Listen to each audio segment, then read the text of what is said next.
ମୁଁ ପ୍ରଥମେ କହିବା ପାଇଁ ଚାହିଁବି କି ମୁଁ ସରଙ୍କର ଫ୍ୟାନ୍ ସମସ୍ତେ ଜାଣିଛନ୍ତି। ମୁଁ ଯେବେ ବି ମୁଁ ପ୍ରଚାର ପାଇଁ ଯାଇଛି कि ମୁଁ ଯେବେ ବି ସରଙ୍କ ପାଇଁ ଗୋଟେ ଡେଡିକେଟ୍ କରିକି ସ୍ପେଶାଲ ଗୋଟେ ଫିଲ୍ମ ବି କରିଥିଲି ନିମ୍କି କେवल सरको डेडिकेट करके से सिनेमाटी करी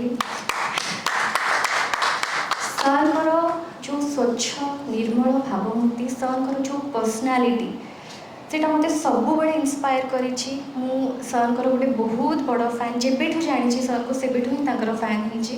तांकर सबुठू बड़ क्वालिटी से बहुत सिंपल मनीष आउ कथा कम कहती काम बेसी